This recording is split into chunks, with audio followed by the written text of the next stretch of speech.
Sorry zusammen, welcome back to my channel. Und heute wollen wir wissen, was in der Schweizer YouTube-Szene in der letzten Zeit so abgegangen ist. Anfangen wir mit dem Lionel aka Ask Switzerland, der seine Freundin hier auf YouTube präsentiert hat. Dass man auf YouTube seine Freundin präsentiert, das ist ja nicht etwas Neues. Das hat schon der ein oder andere gemacht. Ja, mehr oder weniger erfolgreich.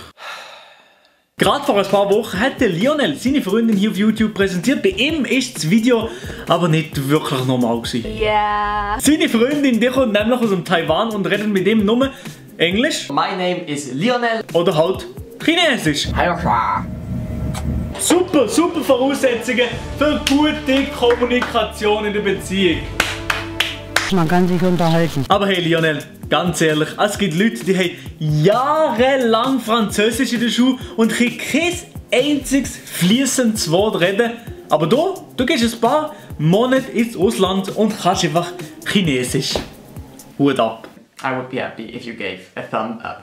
Bye! Sorry Lionel, aber nur noch ganz kurz zu dem Video. Und zwar hat es dort eine Szene drin gehabt, die ist wirklich Comedy auf allerhöchstem Niveau gewesen. Und zwar geht es natürlich um den Schweizer Pass. 我是瑞士人，我有你的瑞士护照，你要还是你有？我要。我觉得他喜欢我为了那个护照，还是为了我的钱呢？ 不是， Ich kann da noch mal etwas dazu sagen. Lionel, wenn sie dir in ein paar Wochen schon heiraten, dann pass ich lieber auf.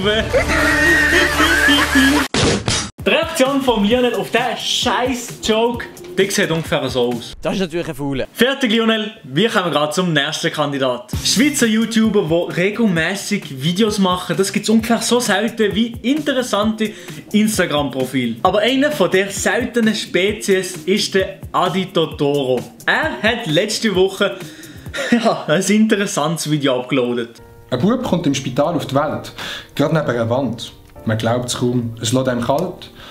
Zu diesem Zeitpunkt ist der Bub genau 0 Jahre alt. Zuerst einmal, Adi, wieso siehst du aus wie ein junger, nicht so wirklich erfolgreicher französischer Kunststudent? Wieso? Richtiger Lauch, der Typ. That's a fact. Und dann habe ich das Gefühl, dass er das Video nur gemacht hat, dass er für diese Woche irgendein Video hat und dann holt er einfach mal ein Gedicht One-Take-mässig raus. Mach's doch lieber wieder Mark Galaxy, der holt 3 bis 4 Wochen einfach mal kein Video raus, obwohl das jetzt sein Job ist. Ah, scheiße. Aber Marc, jetzt mal ganz ehrlich, hauptberuflich YouTuber sein in der Schweiz, das lohnt sich finanziell auf jeden Fall, oder? Mann, ich weiß doch auch nicht. Von Markus Galaxus kommen wir jetzt zum Sayan und Lerso. Die haben nämlich ein Musikvideo gedroppt, wo sie so ein bisschen die Schweizer YouTuber-Szene dissen. Denn wir sind wieder back und ficken jetzt die Szene. Der Lerso und der Sayan. Keiner wird von dem Swiss-Tuber-Distrack verschont. Ja gut, aber mit dem Refrain, da haben sie sich fast ein bisschen selber gedisst. Der Lerso und der Sayan. Der Lerso und der Sayan. Aber in dem Meisterwerk, da ist es unter anderem auch noch um mich gegangen. Komischer Dialekt, man versteht nicht, was er sagt. Wenn der Maello anfängt zu reden, hat er keinen Bock mehr auf den Scheiß. Du gehst bei mir auf Dialekt. Jetzt mal ganz ehrlich, wie findet ihr mein Dialekt, mein Freiburger Dialekt? Schreibt es mal unten in die Kommentare. Und Lerso, ganz ehrlich, bevor du mir etwas von Dialekt verzapfen willst, dann musst du doch zuerst noch mal meinen Namen richtig aussprechen. Der Maello. Maello? Hä? Ja, ist es doch Maello.